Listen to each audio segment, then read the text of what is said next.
Up YouTube? Brian VANDUYN here and Brian Donald VANDUYN. Hi. Figure we'd just do a little live stream here. See what you guys are up to on this 4th of July weekend. Basically, we've been working on this excavator, the John Deere 330 LC. We pulled all the pins off the bucket. We put the quick coupler on, and we're in the process of putting the progressive link thumb on it. What's up, Jacob? How's trucking going? How are you? You hanging in there still? I seen it looked like you took your wife out to work with you.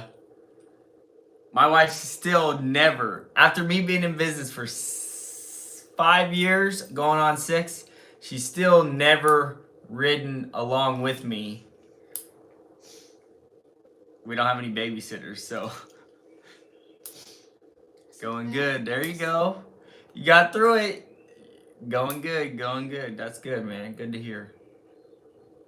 Yeah, she loved it. I'm sure my wife would love it too, but you know, it's kind of hard to go when the kids are, you know, they're still not old enough to be home alone.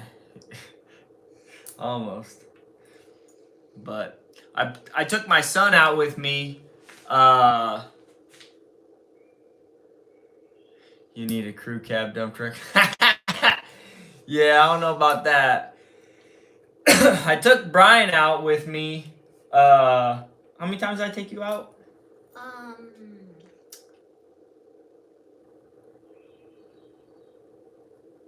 forgot. 3 times. I took him out 3 times. Time to upgrade trailers. Yeah, time to get a lowboy is what it really is. Time to get a lowboy for sure. Yeah, I took him out, and it was pretty fun. You know, he slept the first couple hours of the day. But what do you think? It was cool. It was pretty cool, huh? What was your favorite part, do you think? Like if you had talking on the radio. Talking on the radio? Get him trained good so when he turns 18 he can get a CDL and come work for me. I'm not. I'm working for him. Oh, he's gonna work for me. You might be able to work for Blake for a year or two until you get some experience. You know, make sure you drive his truck into the telephone lines, you know? Okay, maybe not. You know. But yeah, he's definitely gonna be he's a natural. He was calling out on the CV, you know, and a couple times he forgot the call outs, but he did pretty good. Yep. Hey now, come on. Keep working with Dad, little man. Keep it up, pal. Yeah, it was pretty fun taking him out. You know, just having him experience what it's like to be in a dump truck, you know. One of the days, we worked pretty long hours, probably like 12 hours maybe or so, a couple times. The last time that he was with me, it was a really short day. We just hauled 2 loads, and it was fairly close to the rock pit. We were supposed to load 3 loads. Yeah, we were supposed to do 3, but you know, ended up not working out that way, so you know, it is what it is. So we came home early on a Friday, which, you know, was nice because I got to work on the excavator. And we've been getting that, you know, pretty good. Mm-hmm. So today I just filmed a updated review of my US General toolbox, 72-inch toolbox. I've owned it for 7 years now. 7 years. A Harbor Freight toolbox. I've had it for 7 years. And so I put out a review. I haven't made it public yet, but I'm going to. And so make sure you guys share that on your Facebook or your Instagram, and we'll get that out there. I think a lot of people would like to know about the longevity of these Harbor Freight toolboxes. You know, honestly, I have been very pleased with them, and you know, I really can't say much bad about them. You know, so it sure beats spending $20,000-$30,000 on a Snap-on box. You know, so let's see. Do we miss any comments here?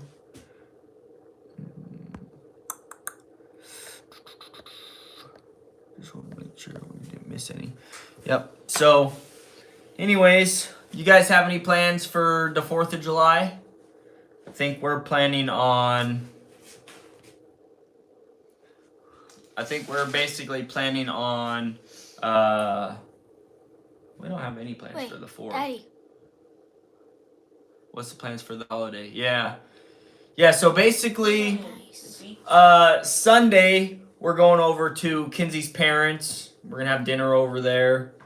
And then Monday, we're going to go to the beach. We're going, and we're going to be, I'm going to do some fishing with my buddy TJ while the kids and Kinsey probably walk on the beach. And then you play in the sand, make some sand castles or something. But then after that, we don't really have any plans for the 4th of July. I don't think so. We might go back to the beach for that because. It'll be busy. Yeah, but it was fun. Yeah. Yeah. Play in the water. It's supposed to be super hot. So we'll probably do that. I got work. This is the first time I've ever had work on the 5th of July since I've been in business. We actually have work. So I was like so surprised. I was like in my head planning out this like week-long fishing extravaganza. I was going to take the boat out a couple times. But we got work, so gotta work, you know. It is what it is. Usually every year around the 4th of July, work really slows down for a week. That week. That whole week usually, you know. But, you know, not this time. Which is good because I like to bring in some money before we pick up that brand new Kenworth T880. What? Yeah. Yeah, we gotta make some money before the baby comes. My wife is 5 months pregnant now. 6 months pregnant now. And, you know, we're excited about that too. Yeah, not a whole lot going on around here. I mean... That's an understatement. Yeah, it's an understatement. Yeah. Yeah, it'll be here before we know it. It'll be nice, you know, having another baby in the house. Crying, keeping us up at night. We'll see how that goes. You know, I thought we were done having kids, but here we are again, restarting the whole madness. But I'm looking forward to it. Almost 1 a.m. here. Got to be... Yeah, have a good... Yeah, you too, man. Have a good holiday. I'll catch you later, Jacob. Don't forget those wheels ain't turning, you ain't earning. Yeah, the nice thing is Brian is here. You know, he's 8 years old, so he'll definitely be able to help with the kids. You know, he's pretty responsible. You know, he's getting there. Every now and then he's you know, has his challenging moments, but yeah.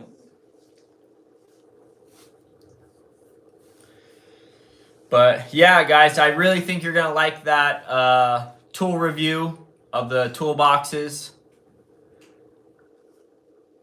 You know, 7 years. I've had this toolbox for 7 years. That is just incredible.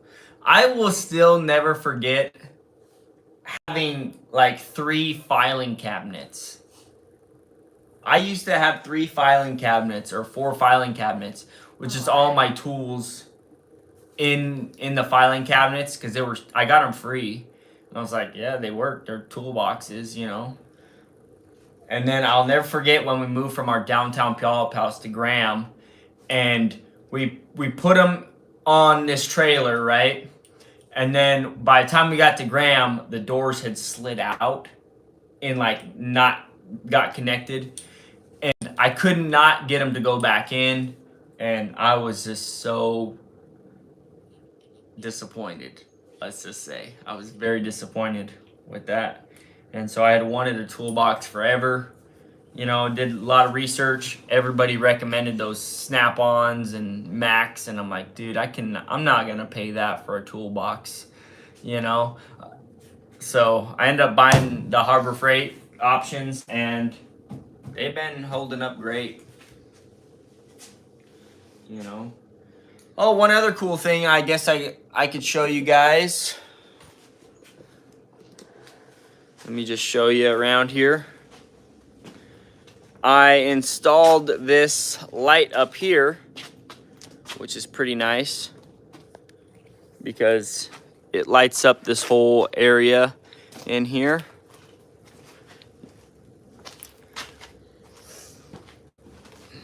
It's kind of like the other one down by the bump house.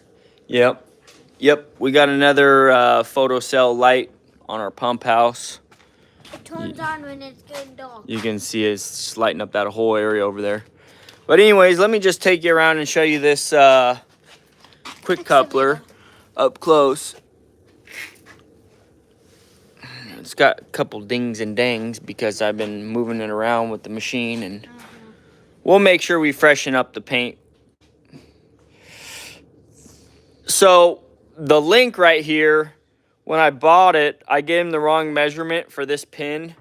So I have to have that pin turned and some bushings made for the link so it can work. So that's why it's not put together at the moment. But it's getting there. You can see there's our big trenching bucket with the tiger teeth on it. And then you can, oh yeah, you can still see. This is our clean out bucket we just got. Here, go stand next to the bucket so they can see. Yep, that's the monster bucket right there.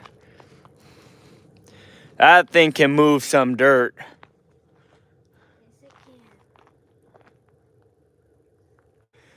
So, just to give you guys kind of an idea of what kind of money this machine can make, just set you back down over in here. Got a little, I'm just gonna set you guys back down right here. And change the camera back. There we go.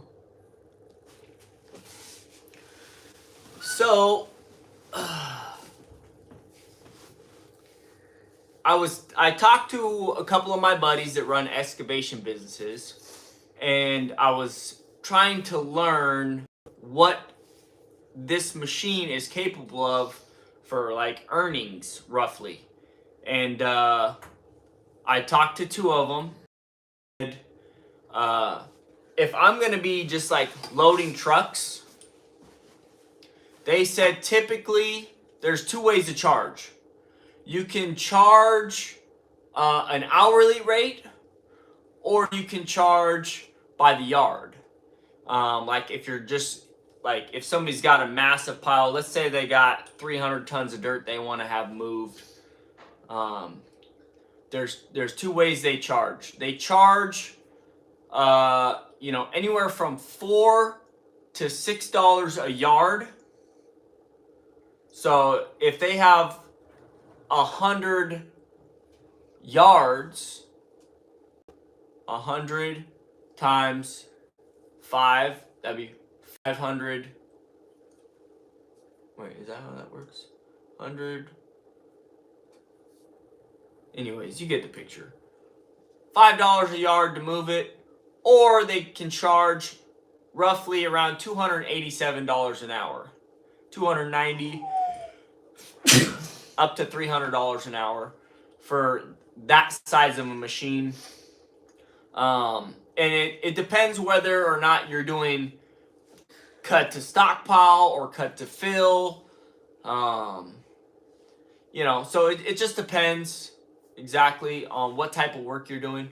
But roughly $290 an hour, $300 an hour. In Washington, that's kind of what you could expect for that size of a machine. Plus, including mobilization, you know, that is, you have to charge for mobilization because it costs a lot of money to mobilize a machine that big. And even once we get our, once we get a low boy, we're still going to charge mobilization. We'll be able to charge a little bit less if we want. Yeah, they're big money machines. Get them working, they can pay for themselves. Hey, boy. So you can make a lot of money with a machine like that, but you know, you got to keep it busy. And okay, so I got a comment in one of my videos. Somebody said, "Oh, Brian, just think of all the money you could have made if you would have bought the coupler, the bucket, and the thumb here in the United States." He said, "You could have put it to work that much faster and made all that money back easily, easy peasy. It took you 4 months, so you lost money." That's what he said. And I'm just thinking, okay, if you were to buy that stuff in the United States, you're looking at $25,000 to $30,000 installed. You picking your nose in camera? Oh. $25,000 to $30,000, right? I paid like $11,000 for all that stuff, but I had to wait 4 months for it to get here, right? So realistically, here is, yeah, probably 6 months total. You know, once I get it all put together and everything, 6 months. But today, here's the thing. I never could have made that money with this machine if I paid $30,000 up front to have it all installed right away. Number one, because I'm the only employee. I can only work so many jobs at once. I can't run the excavator and drive the dump truck at the same time, right? So I did not lose revenue by going the cheaper route and having my stuff imported, right? And not only that, I made money because here's why. If I were to have bought the stuff here, it would have cost me 30 grand, right? We've established that. I bought it for 10,000. I imported it. Now it's worth $30,000 here. So I made money because I paid cheap for it, and now it's worth more because it's in the United States. It's already been taxed, I paid the duties on it and all that stuff. So now it's worth more. So I didn't even have to work the machine to make that money. I made sweat equity just by importing the attachments, right? So if I were to sell that machine, let's say I paid $15,000 for the machine, $10,000 for or $11,000 for the attachments, right? So I'm into the machine $26,000 roughly. That machine could easily sell for $50,000 to $60,000 with those attachments at an auction.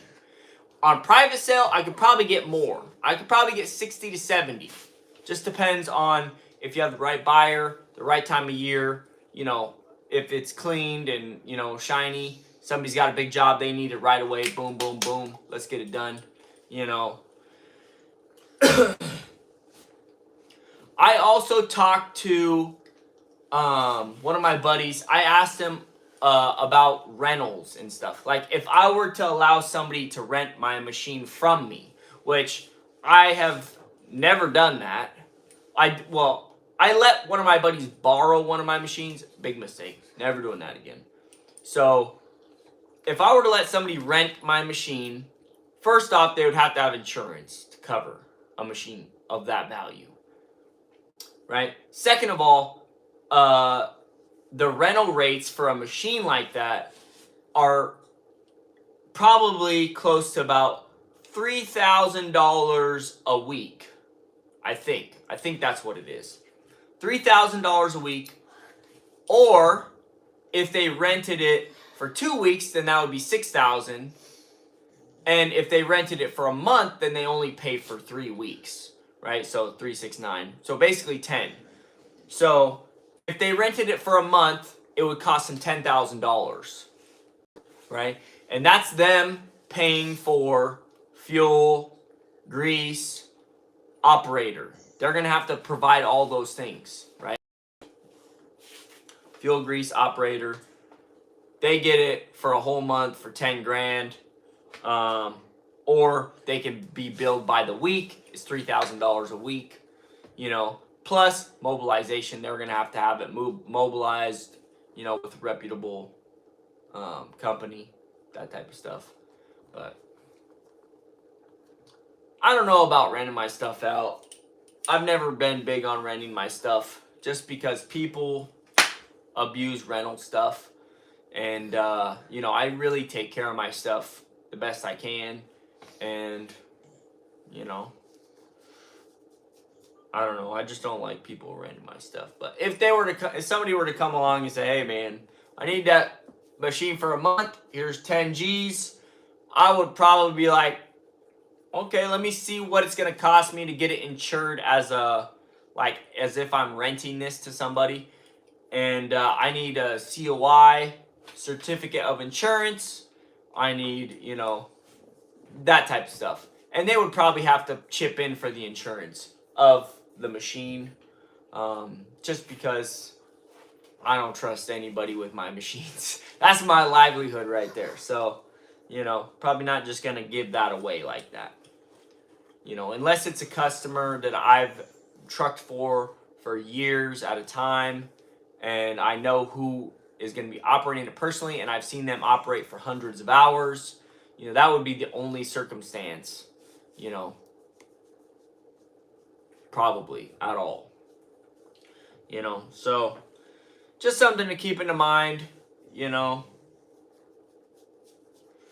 But anyways, guys, want to wish you guys a happy 4th of July. America's still the greatest country in the world. Don't let everybody tell you differently. You know, if they want to say something different, and go tell them to look at the history books. America's the greatest. Always be the greatest. You know, we got a lot of you know, infection in this country right now, but you know, I have a feeling we're gonna get through it, no problem. And it just takes a whole bunch of people with some brains and some common sense, and you know, eventually the